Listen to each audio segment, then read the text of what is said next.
On July 19, 2016, 20-year-old Sierah Jugan vanished while cycling to her boyfriend's house in Delta, Ohio. Described by friends and family as vibrant and full of life, Sierra's sudden disappearance sent shockwaves through her community. As her family and friends quickly realized something was terribly wrong, the search for Sierra became a frantic race against time. Little did they know that what investigators would find in the barn of a suspect would reveal a dark and chilling truth. This is the harrowing story of Sierah Jugan's disappearance and the shocking secrets that came to light in the aftermath. If you're intrigued by true crime stories like this, be sure to subscribe to our channel for updates on our latest videos. Stay tuned until the end. You won't want to miss any critical details, as every moment of this story is essential to understanding the tragedy that unfolded. The disappearance. Sierah Jugan was born on February 11, 1996, to Sheila Vakulik and Tom Jugan. As the eldest of 3 children, Sierah was adored by her family, who described her as a dedicated student and a caring friend. She attended Evergreen High School and was a junior at the University of Toledo, where she studied human resource management. Known affectionately as C among her family and friends, she was a young woman with dreams and aspirations, looking forward to a bright future. On that fateful day in July, Sierah told her mother she would be riding her new bicycle to see her boyfriend, Josh. It was a typical summer evening, and Sheila was excited for her daughter to enjoy her new purchase, a bike she had just bought from a garage sale.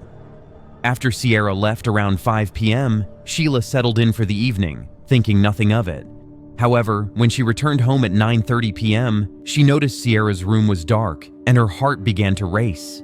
Initially, she thought Sierra was still at Josh's house, but when Josh called around 10:30 p.m., expressing concern for Sierra's absence, panic set in. As the hours passed without contact, Sierra's family grew increasingly frantic. They called friends, posted on social media, and reached out to local hospitals. But by midnight, they had no choice but to report her missing to the police. The community rallied to help, with volunteers searching the area and sharing Sierra's story in hopes of finding any leads. The investigation quickly took a dark turn when police found Sierra's bicycle in a cornfield several rows deep, marked by signs of a struggle. The sight of her bike, a symbol of her vibrant life, left investigators troubled.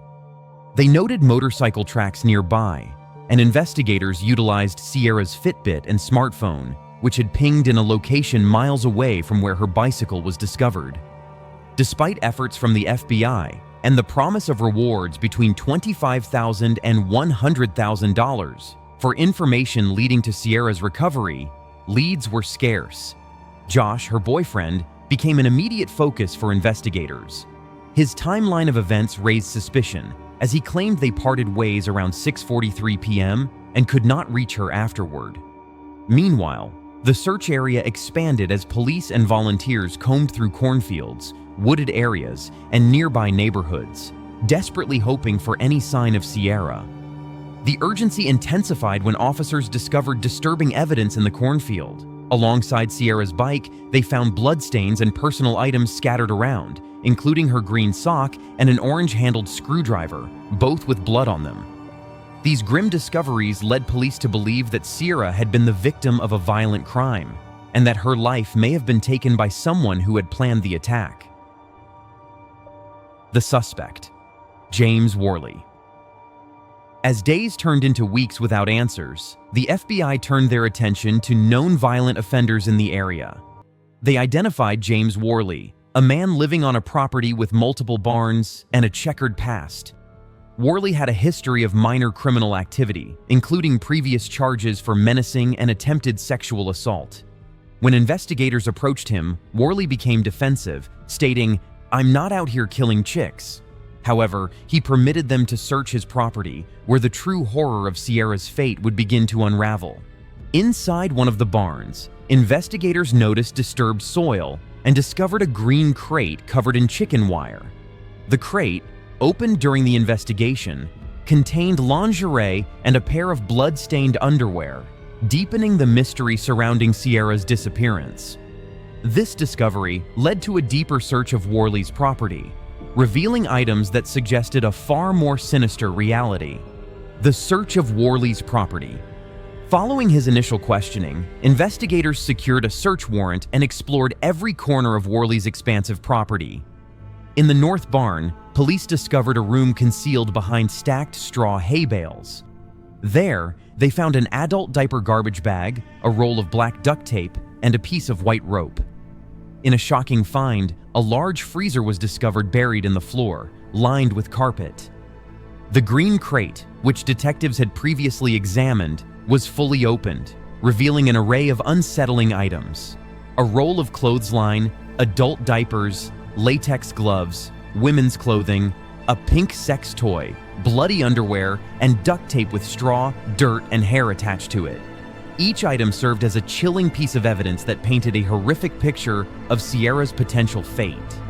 Investigators continued to scour Worley's machine shop, uncovering additional adult diapers, handcuffs, handcuff keys, zip ties, and a bottle of bleach. Inside his home, they found even more disturbing evidence: dirty clothing, a pair of jeans, and boots covered in mud.